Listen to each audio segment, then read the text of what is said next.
Ku rindu mendengar suaramu, oh Tuhan, di tempat kudusmu sekarang.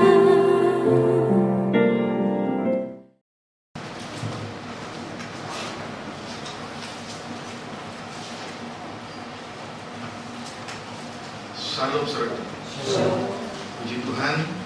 Selamat malam, salam sejahtera bagi kita sekalian. Oleh karena kemurahan hati Tuhan, kita dimungkinkan untuk melangsungkan ibadah pemuda remaja sebagaimana biasanya, semua karena kemurahan Tuhan. Baik, saya juga tidak lupa menyapa anak Tuhan, umat Tuhan, pemuda remaja, bahkan hamba Tuhan yang sedang mengikuti pemberitaan firman Tuhan lewat live streaming video internet, YouTube, Facebook, dimanapun berada. Kiranya Tuhan memberkati kita. Sebab itu kita berdoa, kita memohon kemurahan Tuhan supaya Tuhan membukakan firman-Nya bagi kita malam ini dan seterusnya. Segera saja kita memperhatikan firman penggembalaan untuk ibadah pemuda remaja dari atau tentang studi Yusuf. Sekarang Kejadian 41, kita masih memperhatikan Kejadian 41 ayat 50 sampai dengan 52. Silakan.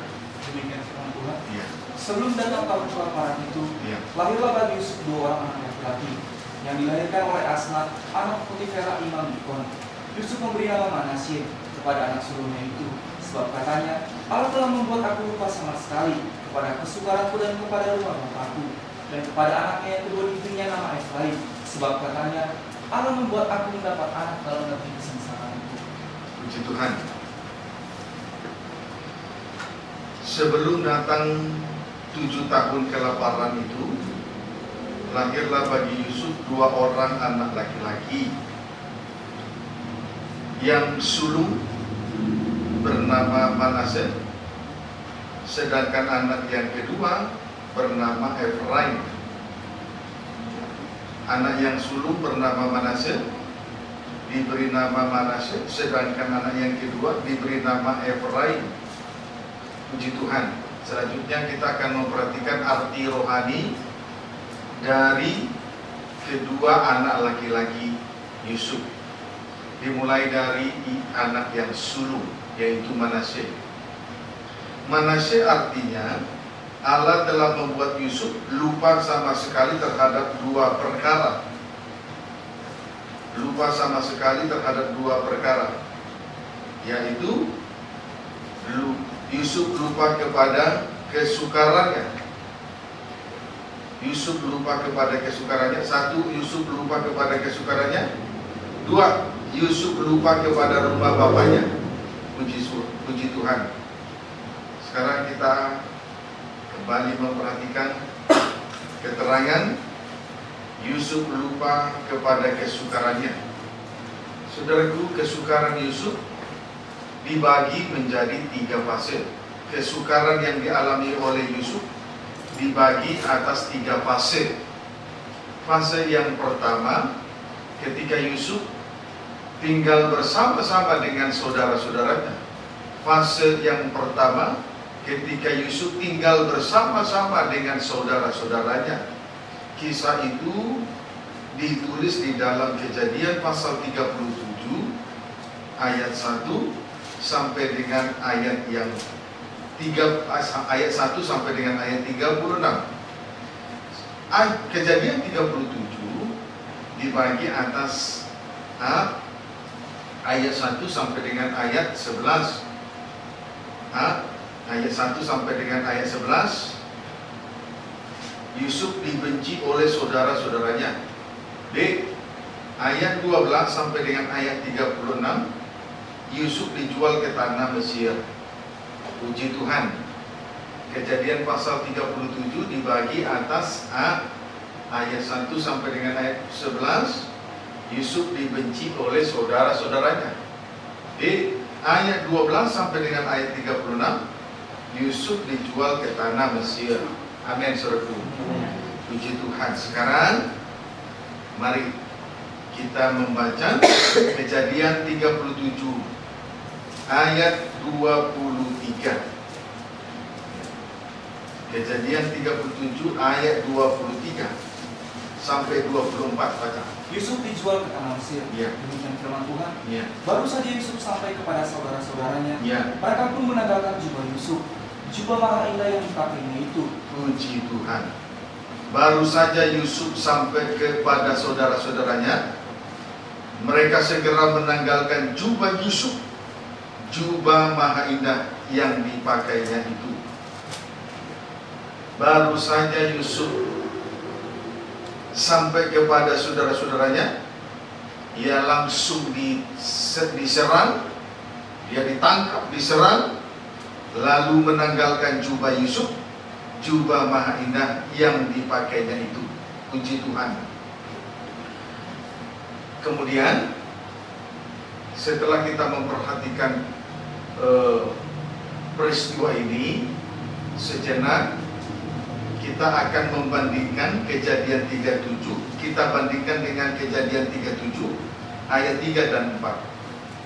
Kita bandingkan dengan Kejadian 37 ayat 3 sampai 4. Baca. Demikian firman Tuhan. Ya. Israel lebih mengasihi Yusuf dari semua anaknya yang lain. Sebab Yusuf itulah anaknya yang lahir pada masa tuanya, dan ia menyuruh membuat jubah yang maha indah bagi dia.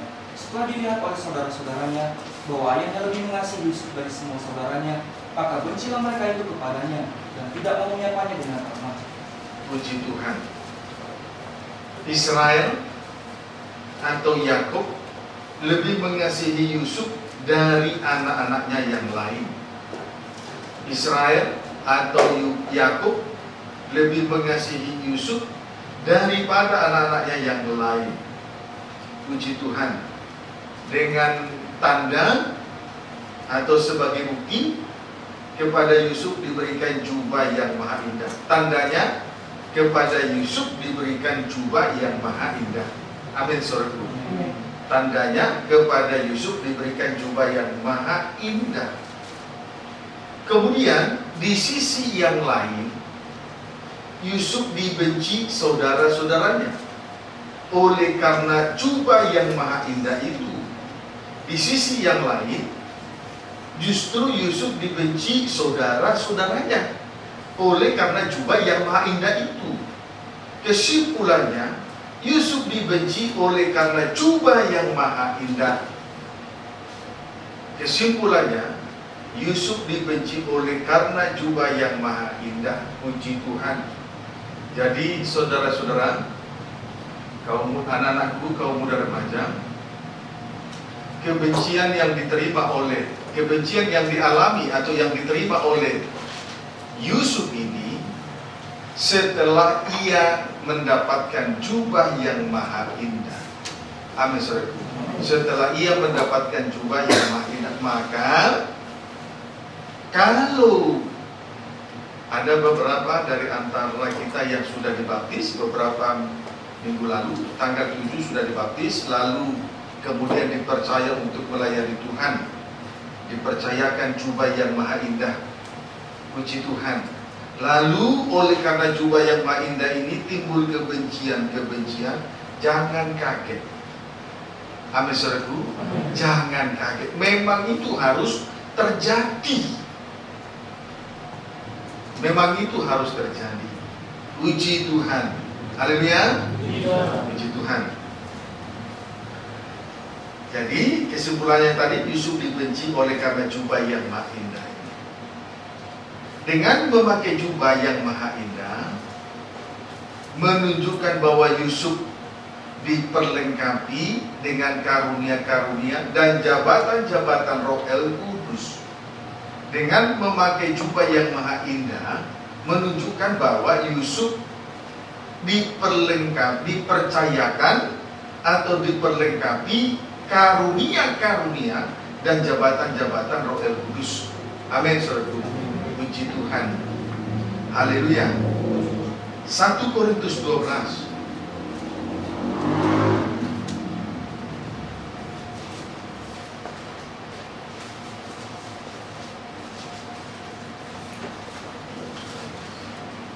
Satu Korintus 12 ayat 8 sampai dengan ayat 10.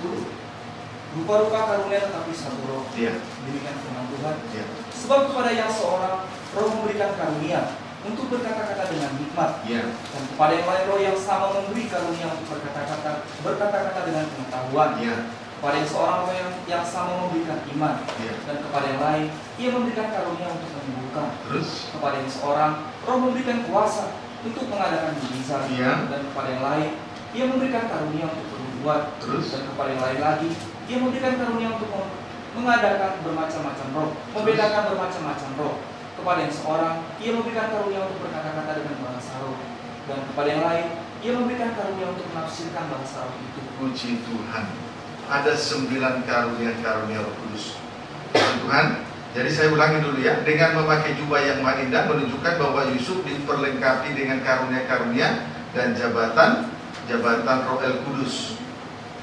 Kita terlebih dahulu memperhatikan karunia-karunia Roh Kudus. Tadi sudah dibaca. Sebelum kita memperhatikan jabatan-jabatan Roh Kudus, terlebih dahulu kita memperhatikan karunia-karunia Roh Kudus. Tadi sudah dibaca, ada 9 karunia Roh Kudus. Ada 9 karunia Roh Kudus, yaitu 1. Karunia hikmat, 2. Pengetahuan, 3. Iman, 4. Karunia menyembuhkan, 5.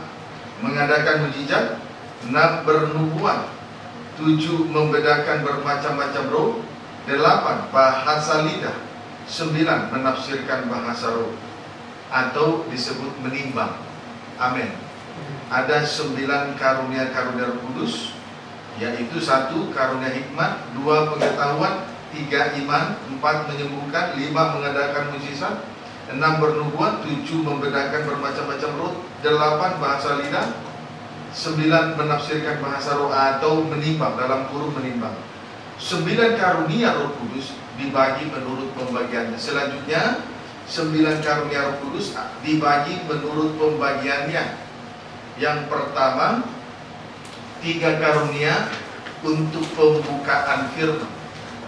Yang pertama, 3 karunia untuk pembukaan firman. 1. Karunia hikmat, 2. Karunia pengetahuan, 3. Karunia menimbang. Ini saya ulangi, yang pertama 3 karunia untuk pembukaan firman. 1. Karunia hikmat, 2. Pengetahuan, 3. Menimbang. Amin. Amin. Yang kedua, 3 karunia kuasa. 3 karunia kuasa. 1. Karunia iman, 2. Mukjizat, 3. Kesembuhan. 1 iman, 2 mukjizat, 3 kesembuhan. Sudah ya? Puji Tuhan. Yang ketiga, 3 karunia penyembahan. 3 karunia penyembahan. 1. Karunia bernubuat, 2. Karunia membeda-bedakan bahasa roh, 3. Karunia bahasa roh. 1. Karunia nubuat, 2. Membeda-bedakan bahasa roh, membedakan berbagai-bagai bahasa roh, 3. Bahasa roh. Puji Tuhan. Itulah pembagian dari 9 karunia Roh Kudus. Amin, saudaraku. Puji Tuhan. Haleluya. Yang dibagi dengan 3 bagian. Yang pertama 3 karunia untuk pembukaan, yang kedua 3 karunia kuasa, yang ketiga 3 karunia penyembahan. Puji Tuhan. Sekarang 1 Korintus 12 ayat 11. Demikian firman Tuhan. Ya. Tetapi semuanya ini dikerjakan oleh Roh yang satu dan yang sama, yang memberikan karunia kepada tiap-tiap orang secara khusus, seperti yang dikehendakinya. 9 karunia-karunia Roh Kudus, semuanya itu dikerjakan oleh Roh yang satu dan yang sama. 9 karunia Roh Kudus dikerjakan oleh Roh yang satu dan yang sama. Puji Tuhan. Sehingga di dalam pelayanannya hamba-hamba Tuhan tidak saling sikut menyikut, tidak terjadi tumpang tindih, melainkan saling memperlengkapi. Amin, saudaraku. Haleluya. Puji Tuhan. Karena sumbernya 9 karunia itu sumbernya dari roh yang satu dan yang sama. Kalau sumbernya dari roh yang satu dan yang sama, maka di dalam pelayanannya hamba-hamba Tuhan tidak saling sikut menyikut, tidak tumpang tindih, kemudian tidak ada penonjolan, melainkan saling melengkapi di antara pelayan-pelayan Tuhan. Tetapi seandainya karunia-karunia itu, karunia-karunia yang berbeda-beda itu sumbernya dari roh, dua roh yang berbeda, pasti terjadi sikut menyikut. Maka kalau ada di situ roh kepentingan diri, pasti antara yang satu dengan yang lain tidak akan bisa saling melengkapi. Amin, saudara. Puji Tuhan. Lanjut ayat 4 dan 7. Ada rupa-rupa karunia. Ada 9 karunia, tetapi satu roh. Ayat yang ke-7. Tetapi kepada tiap-tiap orang dikaruniakan pernyataan roh. Pernyataan roh Untuk kepentingan. Jadi 9 karunia Roh Kudus, ada rupa-rupa karunia, tetapi satu roh. Tujuannya adalah untuk kepentingan bersama. Tidak ada di situ kepentingan diri. Amin, saudaraku. Tidak ada kepentingan. Maka yang sudah melayani Tuhan, imam-imam atau pelayan-pelayan Tuhan, tidak boleh melayani dengan kepentingan diri. Tidak boleh ada kepentingan pribadi. Melainkan kita melayani Tuhan dengan kepentingan, untuk kepentingan bersama, supaya di atas segalanya nanti Tuhanlah yang dipermuliakan, bukan manusia. Puji Tuhan. Bukan oknum yang melayani itu, tetapi Tuhanlah yang dipermuliakan. Puji Tuhan. Haleluya. Ayat 12. Banyak anggota tetapi satu tubuh. Banyak anggota tetapi satu tubuh. Terus, karena sama seperti tubuh itu, iya, satu. Dan anggota-anggotanya banyak. Iya. Dan segala anggota itu sekalipun banyak merupakan satu tubuh. Demikian pula Kristus yang adalah kepala satu. Puji Tuhan. Karunia-karunia yang berbeda-beda itu selanjutnya akan membawa kita kepada kesatuan tubuh. Itulah yang disebut dengan tubuh Kristus. Amin, saudaraku. Karunia-karunia yang berbeda-beda itu akan membawa kita kepada kesatuan tubuh. Itulah yang disebut dengan tubuh Kristus. Puji Tuhan. Haleluya. Kemudian tubuh itu satu dan anggota-anggotanya banyak. Demikian pula Kristus, yaitu kepala hanya ada satu. Puji Tuhan. Kalau kepala satu, maka tubuh juga harus satu, walaupun anggotanya banyak. Amin, saudaraku. Kalau kepala satu tapi tubuh dua, maka di situ ada roh yang lain. Sebaliknya, tubuhnya satu, kepalanya dua. Ini sangat menakutkan sekali. Amin, saudaraku. Jadi yang benar adalah tubuh itu satu dan anggota-anggota sekalipun anggotanya banyak. Demikian pula Kristus. Yaitu kepala hanya ada satu. Puji Tuhan. Haleluya. Puji Tuhan. Jadi kalau kepala satu, maka tubuh satu, walaupun anggotanya banyak. Itu yang benar. Ya, amin, saudaraku. Puji Tuhan. 1 Korintus 10 ayat 17. Baik. Kita akan melihat lebih jauh lagi. Praktek untuk mempertahankan kesatuan tubuh Kristus. Praktek mempertahankan kesatuan tubuh Kristus.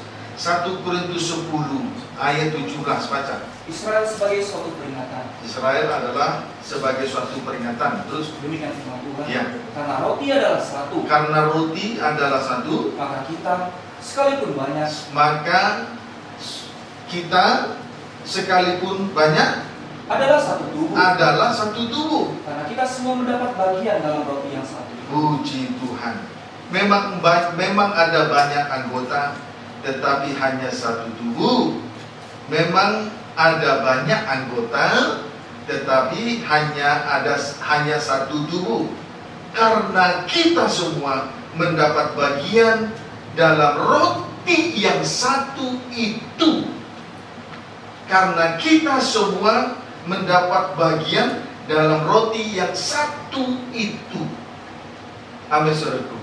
Puji Tuhan. Haleluya. Kita sekaliannya, semua pemuda remaja, baik yang laki-laki maupun yang perempuan, kita semua adalah anggota-anggota tubuh. Amin. Puji Tuhan. Dan saat ini kita sedang menikmati pemecahan roti. Puji Tuhan. Kita sedang menikmati pemecahan roti yang satu dan yang sama itu. Demikianlah caranya untuk mempertahankan kesatuan tubuh. Kalau kita datang beribadah, tetapi saat ini mungkin saja kita menikmati roti yang satu, tetapi di lain kesempatan kita datang ke tempat yang lain untuk menikmati roti-roti asing. Dengan demikian tidak akan terwujud kesatuan dari anggota tubuh Kristus itu. Amin. Puji Tuhan. Jadi tidak boleh sembarangan untuk menikmati, tidak boleh sembarangan di dalam hal pemecahan roti dan menikmati. Jadi praktek supaya kesatuan tubuh ini tetap supaya kesatuan tubuh ini nyata dan tetap kita pertahankan, tidak boleh sembarangan di dalam hal pemecahan roti, tidak boleh sembarangan di dalam hal mengikuti pemecahan roti. Puji Tuhan. Kiranya dapat dipahami dengan baik. Jadi memang ada banyak anggota, tetapi hanya satu tubuh, karena kita semua mendapat bagian dalam roti yang satu itu. Ayat 16. Bukankah cawan pengucapan syukur yang atasnya itu kita ucapkan syukur adalah persekutuan dengan darah Kristus? Adalah persekutuan dengan darah Kristus. Terus, bukankah roti yang kita pecah-pecahkan adalah persekutuan dengan tubuh Kristus? Iya, roti yang dipecah-pecahkan itu adalah persekutuan dengan tubuh Kristus. Adalah persekutuan dengan tubuh Kristus yang membawa kita kepada kesatuan tubuh. Membawa kita kepada kesatuan tubuh. Puji Tuhan. Haleluya. Yesus adalah roti hidup. Dia telah memecah-mecahkan segenap hidupnya di atas kayu salib. Amin, saudaraku. Yohanes 19 ayat 31. Injil Yohanes 19.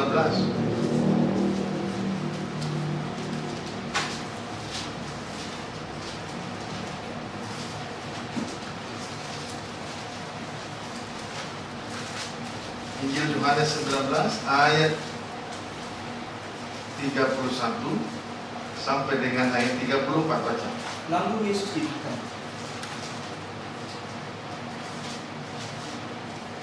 Ya, baca. Karena hari itu hari persiapan, dan supaya pada hari Sabat mayat-mayat itu tidak tinggal tergantung pada kayu salib. Sebab Sabat itu adalah hari yang besar. Hari besar. Maka datang orang-orang Yahudi kepada Pilatus dan meminta kepadanya supaya kaki orang-orang itu dipatahkan dan mayat-mayatnya diturunkan. Terus, maka datanglah prajurit-prajurit lalu mematahkan kaki orang yang pertama dan kaki orang yang lain yang disalibkan bersama-sama dengan Yesus. Terus, tetapi ketika mereka sampai kepada Yesus, terus, dan melihat bahwa ia telah mati, mereka tidak mematahkan kakinya. Tetapi seorang dari antara prajurit itu menikam mengambilnya dengan tombak. Dan segera mengalir keluar darah dan air. Saudaraku, melihat Yesus telah mati, prajurit-prajurit itu tidak mematah-matahkan kakinya. Ya, melihat Yesus telah mati, prajurit-prajurit tidak mematah-matahkan kakinya. Puji Tuhan.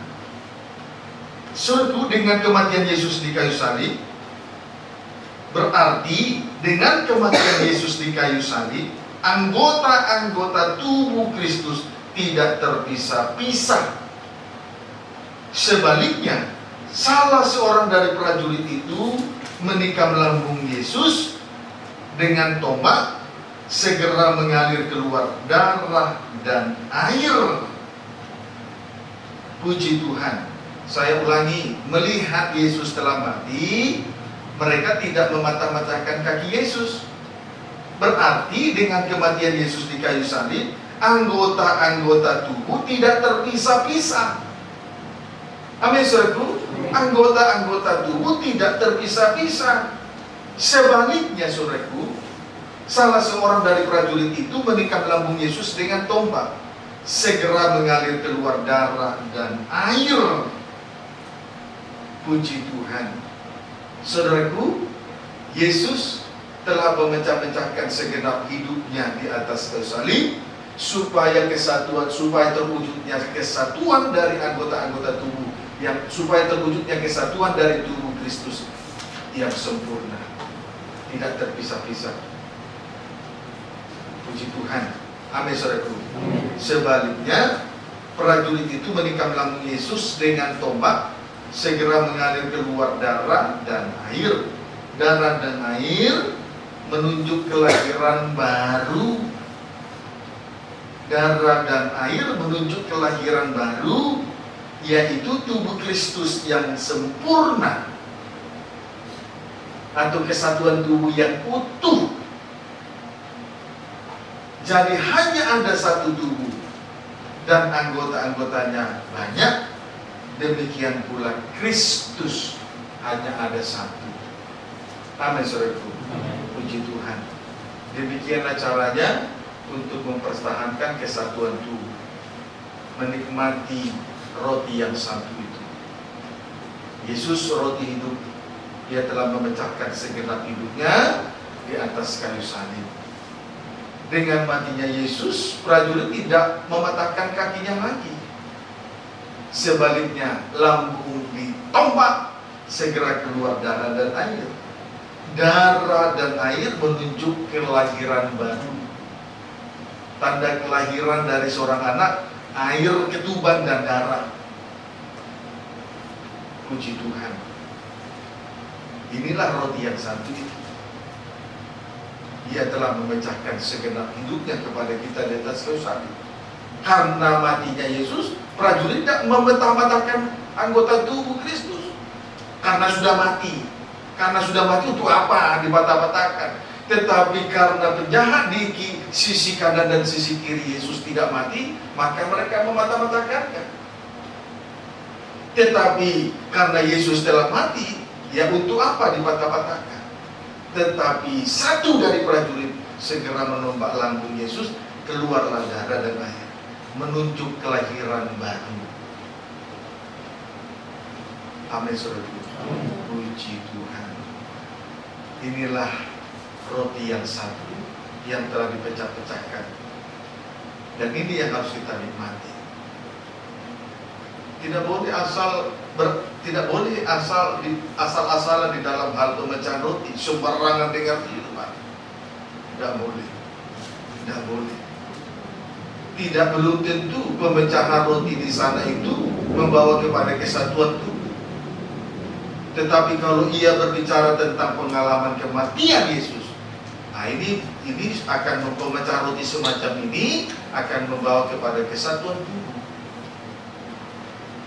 Dapat dipahami, saudaraku? Maka kita harus peka dengan karunia-karunia yang ada, yang terdapat di dalam diri seorang hamba Tuhan.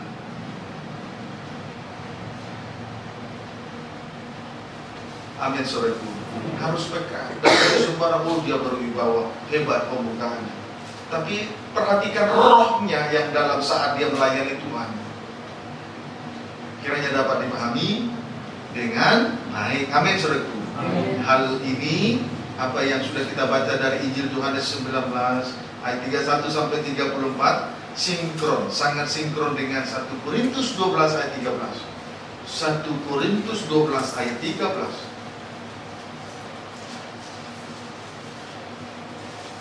1 Korintus 12 ayat 13. Dengan firman Tuhan. Ya.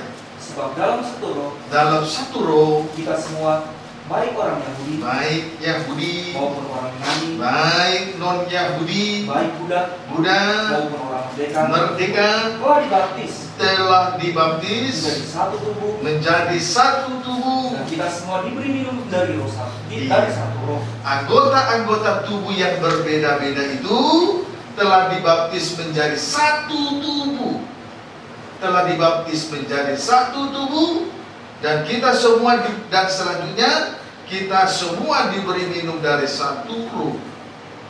Dan selanjutnya kita semua diberi minum dari satu roh. Amin, saudaraku. Puji Tuhan. Haleluya. Jadi, saudaraku, anggota-anggota tubuh yang berbeda-beda telah dibaptis menjadi satu tubuh. Telah dibaptis menjadi satu tubuh. Selanjutnya diberi minum dari satu roh. Puji Tuhan. Baptisan Kristus adalah baptisan di dalam kematian Yesus Kristus. Baptisan Kristus adalah baptisan Kristus adalah baptisan di dalam kematiannya. Berarti kehidupan lama dikubur. Amin. Tidak berhenti sampai di situ. Tujuannya supaya kita menjadi satu. Selanjutnya kita semua diberi minum dari satu roh. Kita semua diberi minum dari satu roh. Puji Tuhan. Dari satu roh. Tadi ada 9 karunia, sumbernya dari roh yang satu dan yang sama. Dan kita sudah diberi minum, dan kita menikmati pelayanan hamba Tuhan dengan karunia-karunia yang berbeda-beda itu. Berarti kita sudah diberi minum dari satu roh. Amin, saudara. 9 karunia sumbernya dari satu roh yang sama dan yang satu dan yang sama. Dan kita sudah menikmati, kita sudah diberi minum dan menikmati untuk memuaskan rasa dahaga kita sekalian, supaya terwujud kesatuan. Amin, saudara. Puji Tuhan. Haleluya. Ayat 14 sampai 17. Ya. Karena tubuh juga tidak terdiri dari satu anggota. Ya, karena tubuh juga tidak terdiri dari satu anggota, tetapi atas banyak anggota. Iya. Andai kata kaki berkata, ya, karena aku bukan tangan, ya, aku tidak termasuk tubuh. Ya. Jadi benarkah dia tidak termasuk tubuh? Benarkah begitu? Terus? Dan andai kata telinga berkata, ya, karena aku bukan mata, ya, aku tidak termasuk tubuh. Ya. Jadi benarkah ia tidak termasuk tubuh? Ya. Andai kata tubuh seluruhnya adalah mata, andai kata satu terdiri dari satu anggota, terus di manakah pendengaran? Tidak ada, maka yang lain tidak terlihat. Terus andai kata seluruhnya adalah telinga, di manakah penciuman? Puji Tuhan. Setiap anggota tubuh atau masing-masing anggota tubuh tidak boleh memisahkan diri dari anggota tubuh yang lain. Masing-masing anggota tubuh tidak boleh memisahkan diri dari anggota tubuh yang lain. Memang anggota tubuh itu berbeda-beda, tidak sama. Tidak sama. Kalau anggota tubuh hanya terdiri dari, kalau anggota tubuh itu sama, maka tidak terlihat anggota tubuh yang lain. Anggota tubuh itu memang berbeda-beda. Ada mata, ada telinga, ada mulut, ada hidung, ada kaki, ada tangan dan lain sebagainya. Kalau andai kata tubuh itu hanya mata, maka di mana telinga? Kalau semua anggota tubuh masing-masing dikuasai oleh roh egosentris, maka tidak terlihat anggota tubuh yang lain. Amin, saudaraku. Jadi masing-masing anggota tubuh tidak boleh memisahkan diri dari anggota tubuh yang lain. dua pribadi pasti anggota tubuh itu berbeda, maka keinginannya juga pasti berbeda. Tetapi bukan berarti dengan keinginan yang berbeda lalu harus berpisah. Tidak mungkin dua pribadi lalu dengan keinginan yang sama. Tetapi sekalipun ada perbedaan, masing-masing anggota tidak boleh memisahkan diri. Saudaraku, camkanlah, Tuhan sudah mempercayakan pengajaran mempelai dan pengajaran tabernakel, dan telah mempercayakan itu di atas bahu kita untuk selanjutnya membawa kabar yang besar ini dari timur sampai ke barat. Maka kesatuan tubuh itu dimulai dari kita semua. Amin, saudaraku. Puji Tuhan, dimulai dari kita semua. Maka perhatikan itu dengan baik. Puji Tuhan. Haleluya. Ayat 19. Andai kata semuanya adalah satu anggota. Andai kata, kesimpulannya, andai kata semuanya adalah satu anggota, terus di mana tubuh? Andai kata semuanya adalah satu anggota, di manakah tubuh?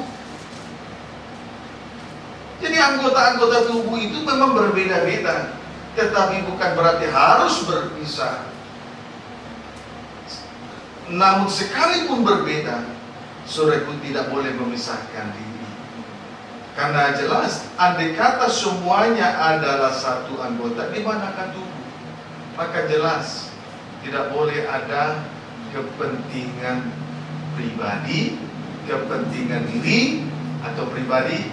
Juga tidak boleh ada kepentingan golongan di dalam hal melayani Tuhan.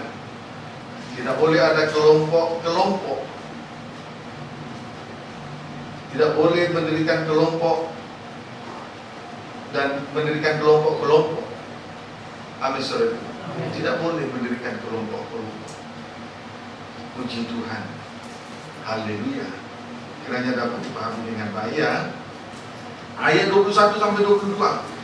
Jadi mata tidak dapat berkata kepada tangan, Aku tidak membutuhkan engkau. Aku tidak membutuhkan engkau, terus. Dan kepala tidak dapat berkata kepada kaki, aku tidak membutuhkan engkau. Ayat 22. Malahan justru anggota-anggota tubuh yang nampaknya paling lemah, yang paling dibutuhkan. Jadi sekali lagi saya katakan, anggota-anggota tubuh tidak boleh memisahkan diri dari anggota-anggota tubuh yang lain, karena satu dengan yang lain saling membutuhkan. Tidak boleh memisahkan diri dengan anggota tubuh yang lain, karena kita semua saling membutuhkan. Tidak ada orang bisa hidup sendiri di atas muka bumi ini. Dia tetap membutuhkan anggota tubuh yang lain. Tidak ada orang yang bisa hidup atau berdiri sendiri di kakinya sendiri. Dia tetap membutuhkan anggota tubuh yang lain. Puji Tuhan. Haleluya. Filipi pasal 2 ayat 2 sampai 4. Filipi pasal 2 ayat 2 sampai dengan ayat yang keempat. Baca. Nasihat supaya bersatu dan merendahkan diri seperti Kristus. Demikian firman Tuhan. Karena itu sempurnakanlah sukacitaku dengan ini. Hendaklah kamu sehati sepikir, dengan satu kasih, satu jiwa, satu tujuan, dengan tidak mencari kepentingan sendiri atau puji-pujian yang sia-sia. Sebaliknya, hendaklah dengan rendah hati, yang seorang menganggap yang lain lebih utama daripada dirinya sendiri. Dan janganlah tiap-tiap orang hanya memperhatikan kepentingannya sendiri, tapi kepentingan orang lain juga. Puji Tuhan. Saudaraku, di dalam gereja atau di dalam satu penggembalaan harus ada 5 perkara. Ada 5 perkara di dalam Saya ulangi ya, di dalam gereja atau di dalam satu penggembalaan harus ada 5 perkara supaya terlihat kesatuan tubuh Kristus. Harus terlihat 5 perkara. 1, satu hati. 2, satu sepikir. 3, satu kasih. 4, satu jiwa. 5, satu tujuan. Harus terlihat 5 perkara ini. Amin, saudaraku. Sehati, 1 sehati, 2 sepikir, 3 satu kasih, 4 satu jiwa, 5 satu tujuan. Puji Tuhan. Tujuannya tadi supaya terlihat kesatuan tubuh Kristus. Amin. Ya, itu 5 perkara ini penting. Ini harus diperhatikan. Sehati, sepikir, satu kasih, satu jiwa, satu tujuan. Amin. Puji Tuhan. Haleluya. Di dalam satu penggembalaan 5 perkara ini harus ada. Itu harus ditulis dengan rapi. Ya. Puji Tuhan. Syaratnya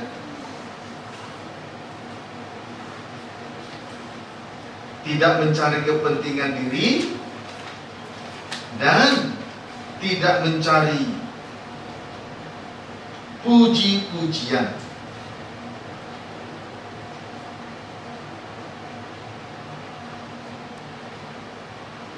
Puji Tuhan. Coba ulangi ayat 3 sampai 5. Dengan tidak mencari kepentingan sendiri, Tidak mencari kepentingan sendiri, terus atau puji-pujian yang sia-sia. iya. Sebaliknya, hendaklah dengan rendah hati, yang seorang menganggap yang lain lebih utama daripada dirinya sendiri. Iya. Jadi syaratnya tidak mencari kepentingan diri dan tidak mencari puji-pujian. Puji Tuhan. Amin, saudaraku. Haleluya. Puji Tuhan. Sebaliknya hendaklah dengan rendah hati, yang seorang menganggap yang lain lebih utama daripada dirinya sendiri. Puji Tuhan. Amin ya. Itulah tentang 9 karunia-karunia Roh Kudus. Sekarang tentang 9 jabatan. 9 jabatan yang sudah yang sudah dipercayakan, yang sudah dipercayai untuk melayani Tuhan. Perhatikan itu. Jangan lagi mencari kepentingan diri sendiri. Jangan juga untuk mencari puji-pujian untuk diri sendiri. Puji Tuhan. Haleluya. Sekarang keterangan 9 jabatan.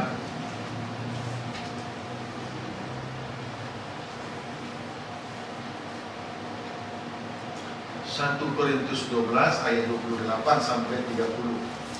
1 Korintus 12 ayat 28 sampai 30. Baca. Ingat firman Tuhan. Boleh baca 27 mulai. Kamu semua adalah tubuh Kristus, Kamu semua anggota-anggota tubuh Kristus. dan kamu masing-masing adalah anggotanya. Iya. Dan Allah telah menetapkan beberapa orang dalam jemaat. Pertama sebagai Rasul. kedua sebagai nabi, 2, 3 sebagai pengajar. 3, Selanjutnya mereka yang mendapat karunia untuk mengadakan mujizat, 4, untuk menyembuhkan, 5, untuk melayani, 6, untuk memimpin, 7, dan untuk berkata-kata dalam bahasa roh. 8. Adakah mereka semua rasul, atau Ya. nabi, Ya. atau pengajar? Adakah mereka semua mendapat karunia untuk mengadakan mujizat, Terus? atau untuk menyembuhkan, Ya. atau untuk berkata-kata dalam bahasa roh, atau untuk menafsirkan bahasa roh? 9. Puji Tuhan. Haleluya. Ada 9 jabatan-jabatan Roh Kudus. Ada 9 jabatan-jabatan Roh Kudus dirampingkan menjadi 5 jabatan pokok. Ada 9 jabatan-jabatan Roh Kudus dirampingkan menjadi 5 jabatan pokok. Amin. 1 rasul, 2 nabi, 3 penginjil, 4 gembala, 5 guru atau pengajar. Puji Tuhan. Haleluya. Inilah 5 jabatan pokok yang puji Tuhan. Efesus 4 ayat 11 sampai 12.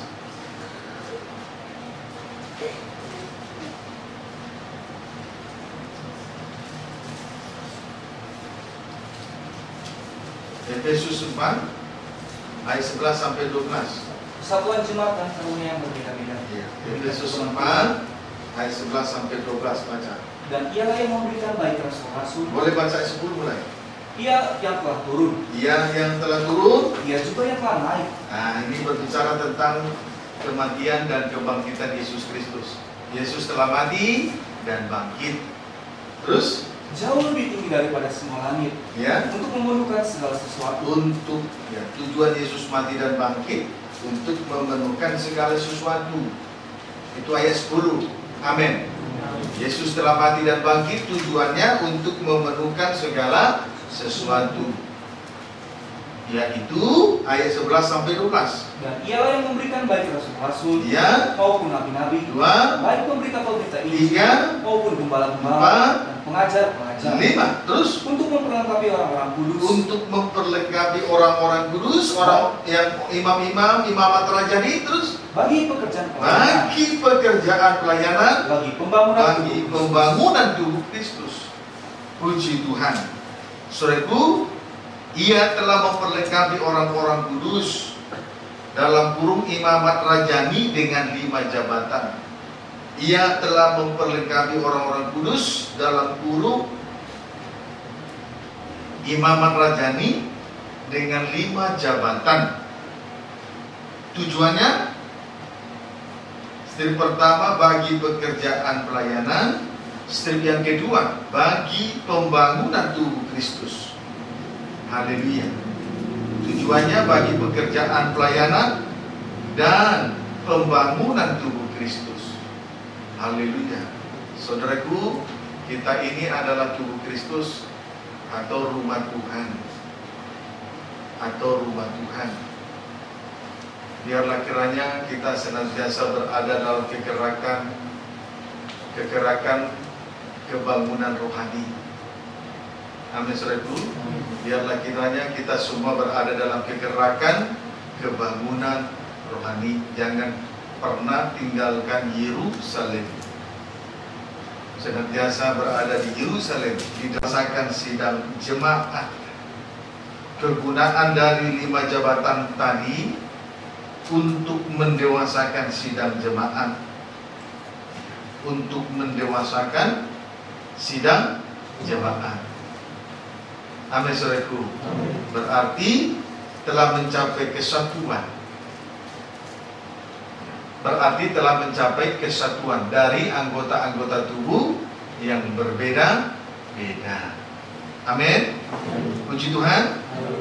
Haleluya. Tandanya apa? Tandanya dewasa, kedewasaan sidang jemaat berarti telah mencapai kesatuan tubuh yang berbeda-beda. Tandanya tidak mudah diombang-ambingkan oleh angin-angin pengajaran palsu.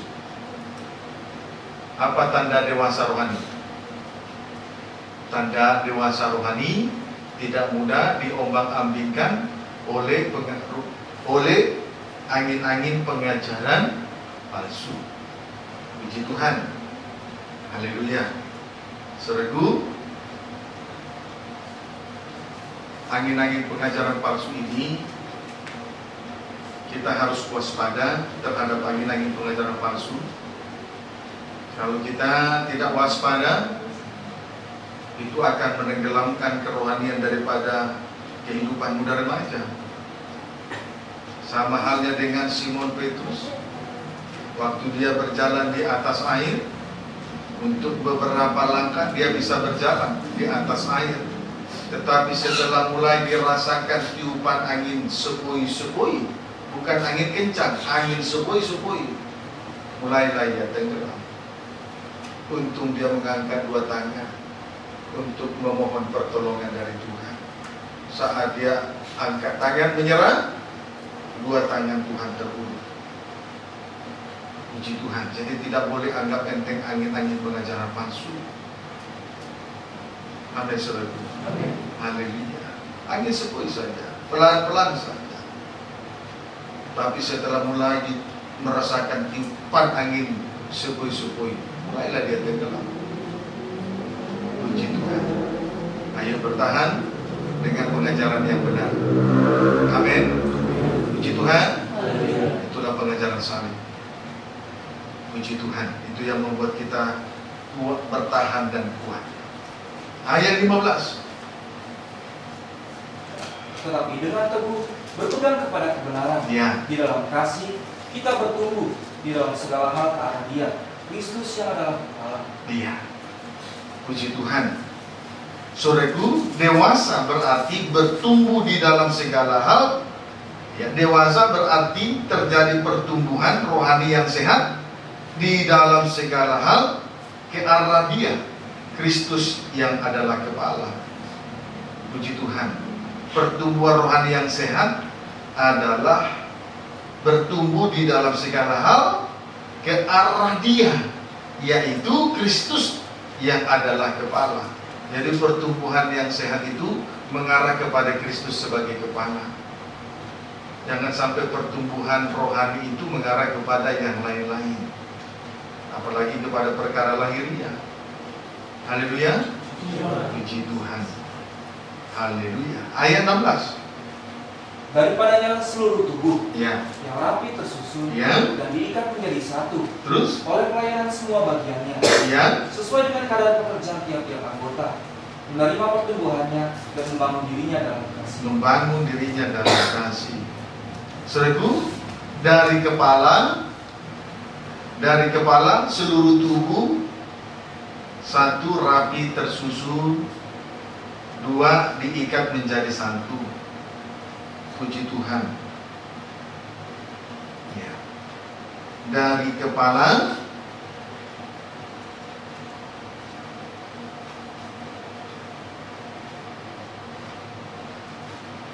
seluruh tubuh satu rapi tersusun, dua diikat menjadi satu. Puji Tuhan. Haleluya. Jadi kalau pertumbuhan rohani itu mengarah kepada Kristus sebagai kepala, maka akan terlihat satu, anggota-anggota tubuh itu rapi tersusun. Dua, diikat menjadi satu. Amin, saudaraku. Saya ulangi ya, kalau pertumbuhan rohani itu mengarah kepada Kristus sebagai kepala, maka keadaan anggota tubuh terlihat dengan satu rapi tersusun, dua diikat menjadi satu. Puji Tuhan. Haleluya. Dalam ibadah raya Minggu kita sudah melihat pelayan-pelayan daripada pelayan-pelayan di istana Salomo, begitu rapi tersusun, disiplin teratur, baik soal makanan di atas meja, baik soal minuman, baik soal berpakaian, semuanya rapi tersusun, teratur. Puji Tuhan. Kiranya itu diperhatikan dengan baik. Amin, saudaraku. Puji Tuhan. Kita boleh saja datang dari latar belakang yang hancur-hancuran, tetapi kalau kita telah menikmati pertumbuhan rohani yang sehat, yang arahnya kepada Kristus sebagai kepala, maka keadaan tubuh menjadi rapi tersusun dan diikat menjadi satu. Haleluya. Puji Tuhan. Kolose pasal 2 ayat 19.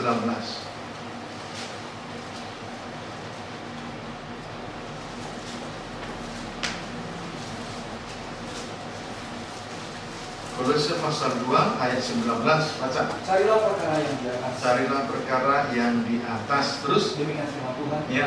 Sedang ia tidak berpegang teguh kepada kepala, Sedang ia tidak berpegang teguh kepada kepala. dari mana seluruh tubuh yang dituncang dan diikat menjadi satu Ya, oleh terus. urat-urat Ya. dan sendi-sendi, menerima pertumbuhan ilahinya. Iya. Jadi saudaraku, kita masing-masing anggota tubuh belajar untuk menghargai, belajar kesatuan tubuh. Kita masing-masing anggota tubuh belajar untuk menghargai urat-urat dan sendi-sendi. Urat-urat dan sendi-sendi. Puji Tuhan. Urat-urat dan sendi-sendi itu menunjuk hamba-hamba Tuhan dengan berbagai-bagai karunia-karunia dan jabatan Roh El Kudus. Urat-urat dan sendi-sendi menunjuk kepada hamba-hamba Tuhan dengan diperlengkapi dengan karunia-karunia dan jabatan Roh El Kudus. Amin, saudaraku. Puji Tuhan. Perhatikan ke sini.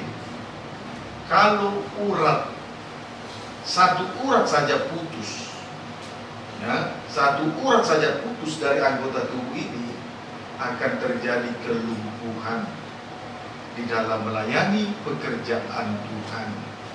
Amin, saudaraku. Kalau terjadi kelumpuhan, orang yang tangannya stroke, kakinya stroke, tidak akan bisa melayani Tuhan dengan sempurna. Maka kita anggota-anggota tubuh yang berbeda-beda ini belajar untuk menghargai urat-urat dan sendi-sendi hamba-hamba Tuhan dengan karunia-karunia dan jabatan-jabatan yang dipercayakan oleh Tuhan.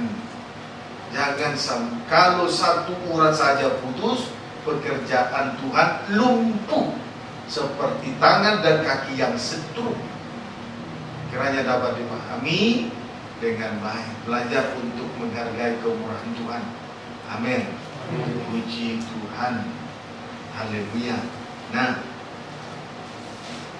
demikianlah tentang 9 jabatan-jabatan Roh El Kudus. Bagi kegunaannya tadi, bagi pekerjaan pelayanan dan bagi pembangunan tubuh Kristus. Dengan demikian, anggota tubuh harus menghargai urat-urat dan sendi. Puji Tuhan. Kita kembali membaca Kejadian 37 ayat 23.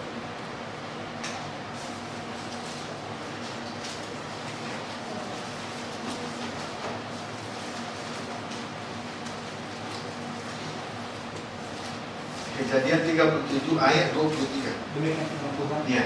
Baru saja Yusuf sampai kepada saudara-saudaranya. Ya. Mereka pun menanggalkan jubah Yusuf, jubah mahal indah yang dipakai. Puji Tuhan.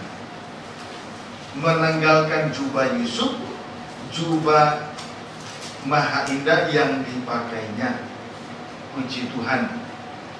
Haleluya. Tadi saya sudah singgung di atas bahwa setelah dipercayakan karunia-karunia dan jabatan-jabatan Roh El Kudus, disitulah timbul kebencian. Maka orang yang sudah melayani Tuhan, orang-orang yang sudah melayani Tuhan, jangan heran kalau timbul kebencian. Amin, saudaraku. Puji Tuhan. Memang dunia ini tidak akan pernah menerima keberadaan kita. Dunia ini memang sudah membenci kita. Tetapi Tuhan Yesus sudah terlebih dahulu dibenci. Maka kita tidak perlu heran kalau dunia membenci kehidupan kita masing-masing. Amin, saudaraku. Coba saja lihat ayat 25. Kejadian 37 ayat 25. Ya. Kemudian duduklah mereka untuk makan. Iya. Ketika mereka mengangkat buka, kelihatanlah kepada mereka suatu kafilah orang Ismail datang dari Gilead dengan untanya yang membawa damar, balsam dan damar ladan dalam perjalanannya mengangkut barang-barang itu ke Mesir. Ayat 27. Marilah kita jual dia kepada orang Ismail ini, tapi janganlah kita apa-apakan dia, karena ia saudara kita, darah daging kita, dan saudara-saudaranya mendengarkan perkataan itu. Puji Tuhan. Di ayat 25, pada ayat 25, kemudian duduklah mereka untuk makan.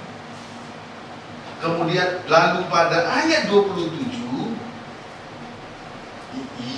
Yehuda berkata kepada saudara-saudaranya yang lain. Pada ayat 28,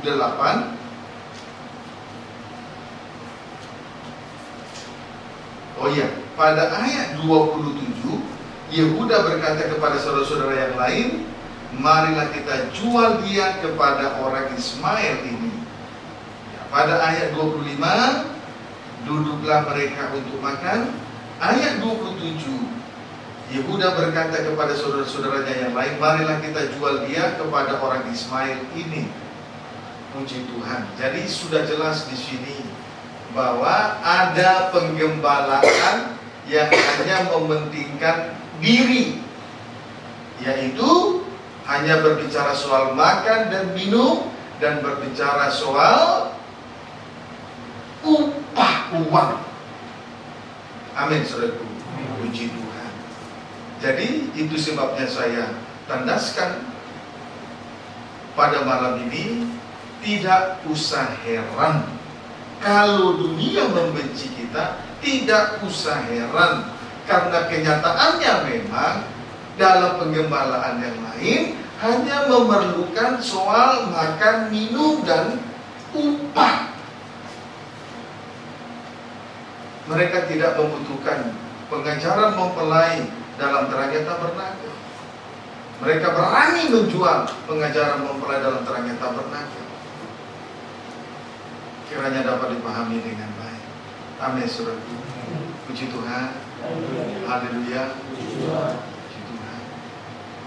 Memang dunia ini membenci kita, tapi Yesus sudah pernah berkata, jangan heran karena Dia sudah terlebih dahulu mengalami kebencian itu.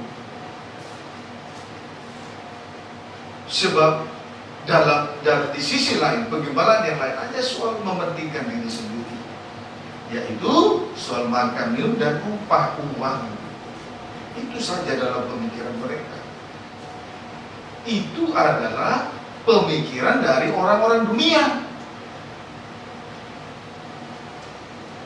Amin, saudaraku. Itu pemikiran orang-orang dunia. Jadi jangan heran. Puji Tuhan. Kiranya dapat dipahami dengan baik.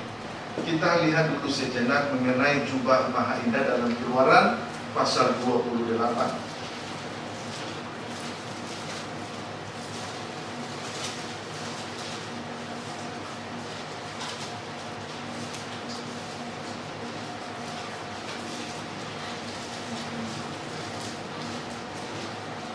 Keluaran 28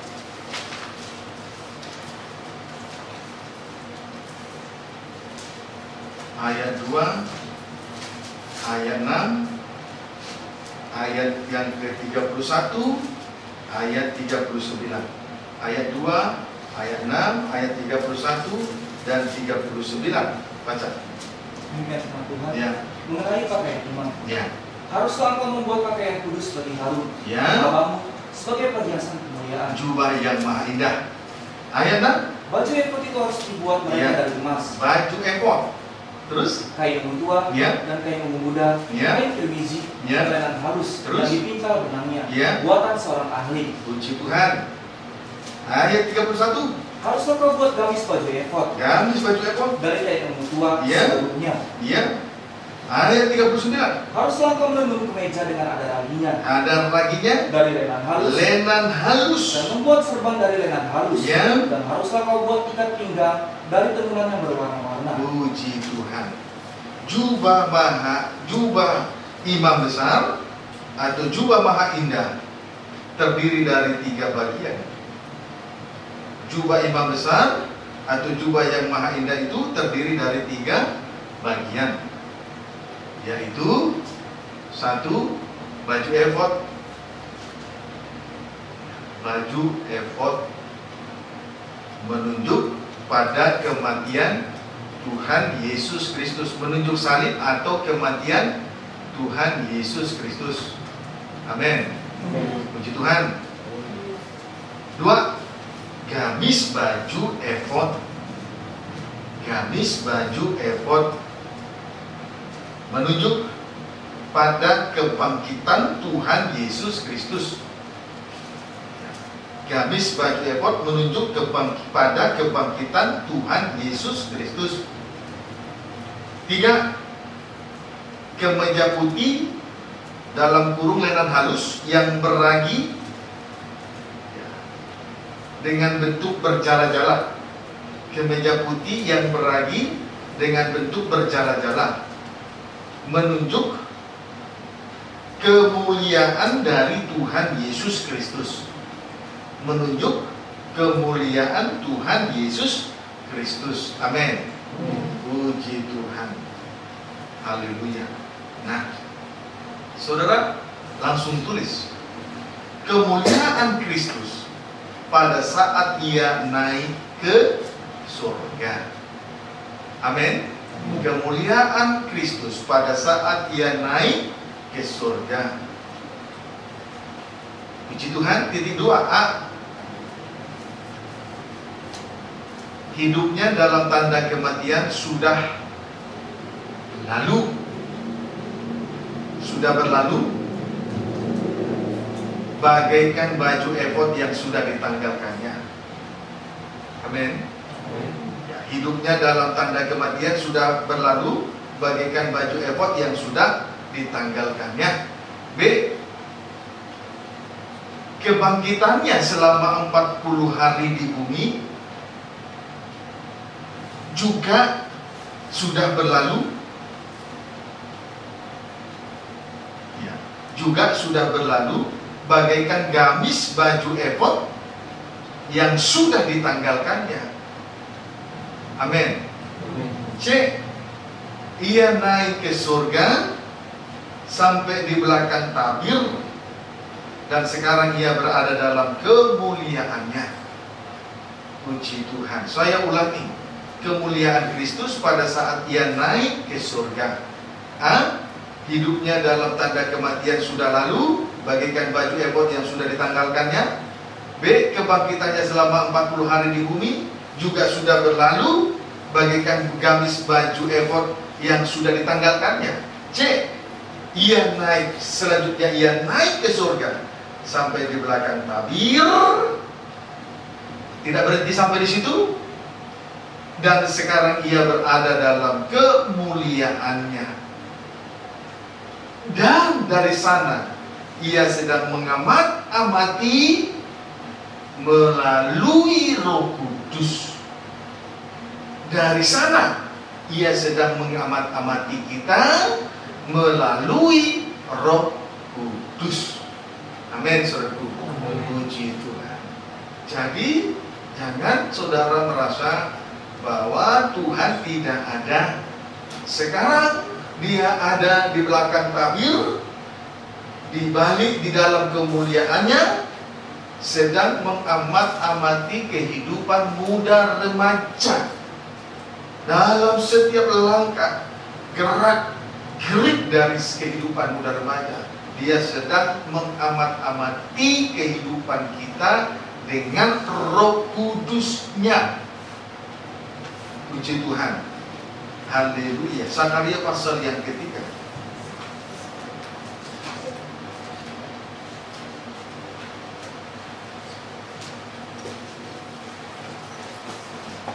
Sakaria pasal yang ketiga, ayat yang ke-9. Kelihatan keempat Imam besar Yosua. Iya, perhatikan baik-baik. Demikian firman Tuhan. Iya. Sebab sesungguhnya permata yang telah kuserahkan kepada Yosua, Iya. satu permata yang bermata 7. Satu permata yang bermata 7. Terus Sesungguhnya aku akan mengukirkan ukiran di atasnya. Iya. Demikianlah firman Tuhan semesta alam. Dan aku akan menghapuskan kesalahan negeri ini dalam 1 hari saja. Puji Tuhan.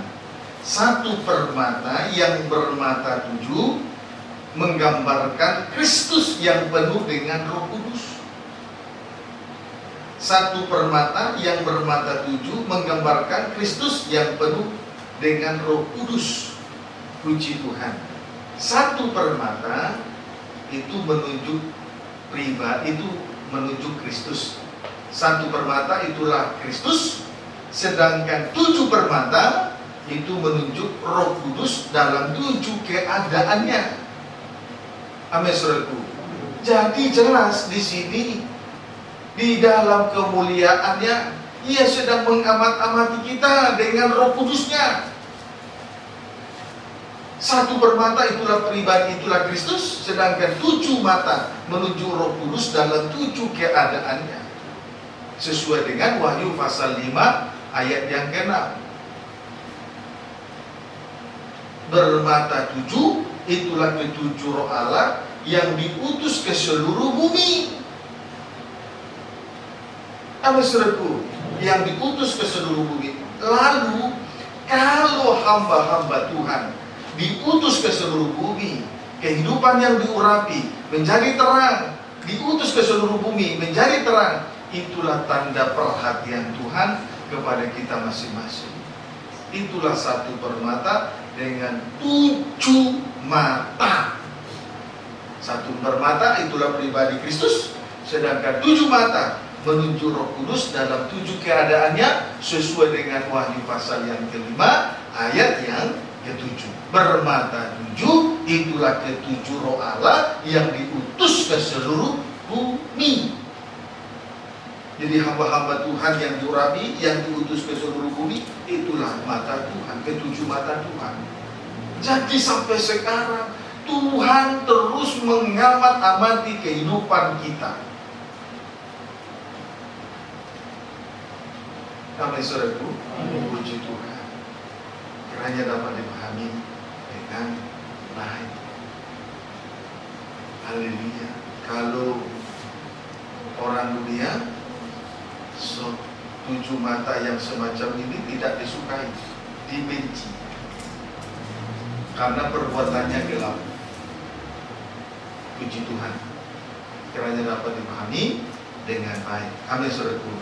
Seperti kemeja beragi tadi merupakan pakaian yang paling dalam, demikianlah Allah mengamati kehidupan suci kita yang paling dalam, yaitu kehidupan rahasia dan tersembunyi. Amin, saudaraku. Puji Tuhan. Jadi 3 jenis tadi pakai jubah mahina, baju efod. Kemudian lapisan kedua gamis baju efod. Lapisan dalam yang ketiga itulah lenan halus yang beragi dalam bentuk berjala-jala. Puji Tuhan. Haleluya. Kiranya dapat dipahami dengan baik. Kejadian ayat yang terakhir, Kejadian 37 ayat 24.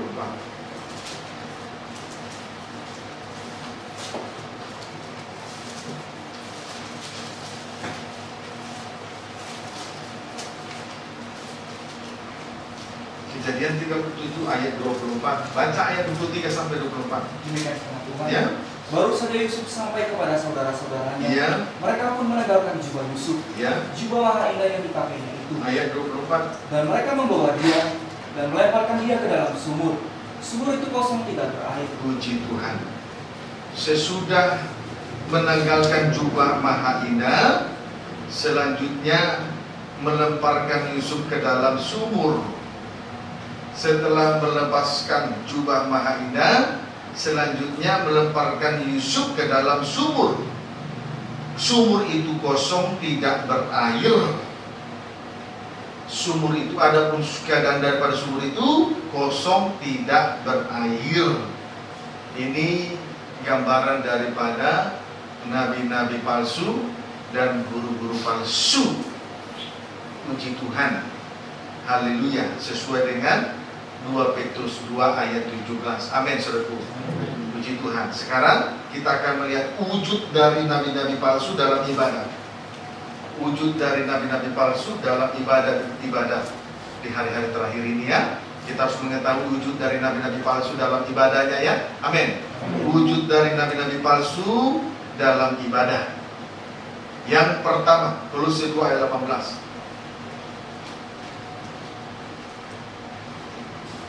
Yang pertama, Kolose 2 ayat 18. Baca. Demikian firman Tuhan. Ya. Janganlah kamu biarkan kemenanganmu digagalkan. Ya, Yesus telah mati dan bangkit dan dia naik. Itulah keadaan Yesus dipermuliakan. Dan tetapi dia sedang berada di dalam kemuliaannya, sedang mengamat-amati kehidupan kita. Kemenangan yang sudah diberikan oleh Tuhan ini, jangan biarkan kemenangan itu digagalkan terus oleh orang yang pura-pura merendahkan diri. Pura-pura merendahkan diri Dan beribadah kepada mereka. Beribadah kepada mereka. Berkanjang pada penglihatan. Tanpa alasan membesar-besarkan Kemudian diri. tanpa alasan membesarkan diri. Oleh pikirannya yang dunia. Puji Tuhan.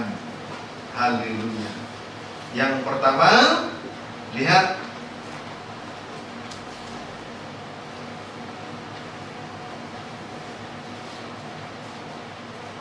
pura-pura merendahkan diri. 2, beribadah kepada malaikat. Pura-pura merendahkan diri. 1, pura-pura merendahkan diri. Puji Tuhan. Pura-pura merendahkan diri. Sejenak saya mau sampaikan dulu mengenai hal ini. Kalau kita melihat Wahyu pasal 13, di situ terlihat binatang yang keluar dari dalam laut. Puji Tuhan. Berkepala 7, bertanduk 10. Dan binatang ini gabungan dari 3 jenis binatang lain. Macan tutul, yaitu macan tutul, singa, dan beruang. Amin, saudaraku. Kemudian satu dari kepalanya itu luka parah, mengarah kepada kematian. Tetapi luka parah ini akhirnya sembuh. Dan oleh karena mujizat kesembuhan inilah orang banyak mengikuti. Puji Tuhan. Berbeda dengan pengalaman kematian Yesus. Dia melepaskan segala sesuatunya, kemudian mengosongkan diri, mengambil rupa sebagai hamba, dan sebagai manusia ia telah merendahkan dirinya dan taat sampai mati, bahkan sampai mati di atas kayu salib. Dia telah merendahkan diri sebagai manusia, ia telah merendahkan dirinya dan taat sampai mati, bahkan sampai mati di kayu salib. Jadi bukan pura-pura merendahkan diri. Amin. Bukan pura-pura merendahkan diri. Kalau mereka pura-pura merendahkan diri, dapat dipahami. Haleluya. Tuhan. Kemudian beribadah kepada malaikat. Beribadah kepada malaikat. Puji Tuhan. Saudaraku, malaikat adalah pelayan-pelayan Tuhan. Berarti malaikat bukan Tuhan yang harus disembah. Malaikat sidang jemaat itulah hamba-hamba Tuhan. Amin, saudaraku. Sehebat apapun pemakaian Tuhan terhadap seorang hamba Tuhan, ia tetap manusia biasa. Ia tetap pelayan Tuhan. Ia bukan Tuhan yang harus disembah. Tetapi kalau pada akhirnya saudaraku beribadah kepada malaikat, maka ingat, inilah wujud dari ibadah dari nabi-nabi palsu. Dapat dipahami, saudaraku? Puji Tuhan. Kemudian yang ketiga, berkanjang pada penglihatan. Berkanjang pada penglihatan. Puji Tuhan. Haleluya. Saudaraku, tidak sedikit hamba Tuhan berkanjang kepada penglihatan. Baik dalam setiap pertemuan ibadah, dengan berani menyatakan bahwa dia melihat sesuatu hal dari Tuhan. Puji Tuhan. Ada juga berani penglihatan itu bukan hanya di atas mimbar, dia nyatakan juga di dalam tulisan-tulisan atau karangan sebuah buku. Puji Tuhan. Haleluya. Saudaraku, penglihatan itu memang ada. Penglihatan itu memang ada sebagai wujud dari pernyataan kasih Allah di dalam rangka pembangunan tubuh Kristus yang sempurna, dalam rangka rencana-rencana yang akan dinyatakan selanjutnya. Tetapi kalau hamba Tuhan selalu berkancang kepada penglihatan, dan oleh karena penglihatan pengajaran salib direndahkan, itu sudah tidak benar. Salib direndahkan itu sudah tidak benar. Selalu berbicara penglihatan tapi salib direndahkan, itu tidak benar. Ingat itu. Jangan dibuai dengan penglihatan palsu semacam ini. Amin. Puji Tuhan. Yang keempat, membesar-besarkan diri oleh pikirannya yang duniawi. Membesar-besarkan diri oleh pikirannya duniawi.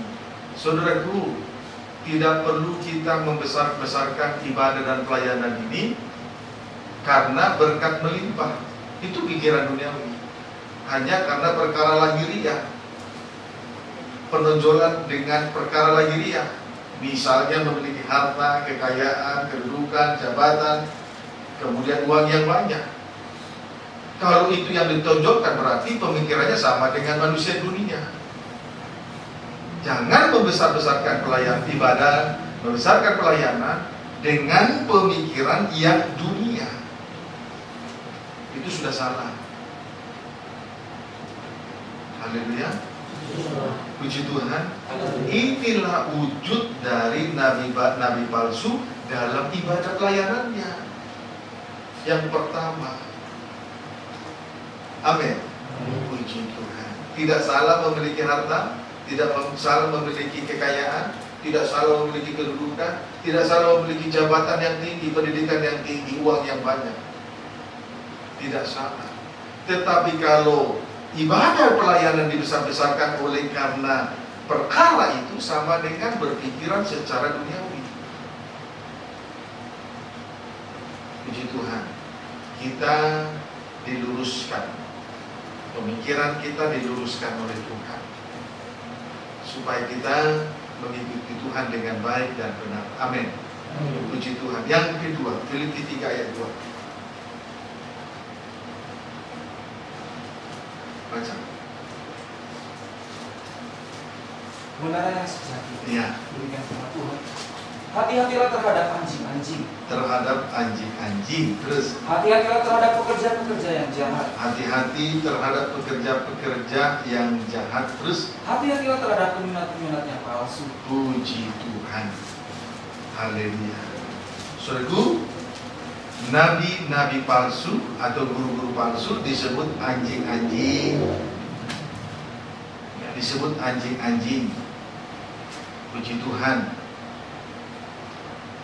Sama dengan pekerja-pekerja yang jahat, sama dengan penyunat-penyunat yang palsu. Amin, saudaraku. Puji Tuhan. Saudaraku, sunat atau tidak bersunat, Rasul Paulus berkata itu tidak terlalu penting. Yang terpenting adalah sunat rohani atau sunat Kristus, yaitu penanggalan akan tubuh yang berdosa. Kenapa pada waktu itu nabi-nabi palsu mengadakan penyunatan, memerintahkan supaya sidang jemaat di Korintus disunat? Tidak lain tidak bukan supaya mereka terlepas dari sengsara dengan memerintahkan sidang jemaat disunat. Ada kesan bahwa mereka telah berjasa kepada sidang jemaat. Sebetulnya tidak. Mereka hanyalah untuk melepaskan diri dari salib. Jadi kalau melepaskan diri dari salib di tengah ibadah dan pelayanan, ini adalah wujud dari nabi-nabi palsu dalam ibadah mereka. Hati-hati dengan anjing-anjing. Amin. Terhadap pekerja-pekerja jahat, terhadap penyunat palsu. Puji Tuhan. Haleluya. Jadi dengan menyunatkan sidang jemaat, seolah-olah mereka sudah berjasa, seolah-olah mereka sudah memikul salib. Padahal sebetulnya mereka ingin melepaskan diri dari salib. Maka tidak penting disunat atau tidak disunat, itu tidak terlalu penting. Yang terpenting pikul salib. Tetapi liciknya nabi-nabi palsu, mereka menyunatkan sidang jemaat seolah-olah, dengan demikian seolah-olah mereka telah memikul salib. Padahal mereka sedang melepaskan diri dari salib. Jadi kalau hamba Tuhan melepaskan diri dari salib, itu di tengah ibadah dan pelayanan, itulah nabi-nabi.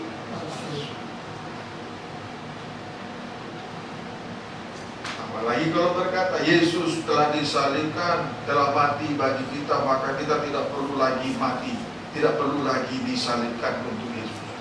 Kita sudah menikmati. Jadi Yesus telah mati, tapi karena Yesus telah mati, maka sidang jemaat tidak perlu lagi memikul salib. Itu kebodohan, itu ajaran palsu. Puji Tuhan.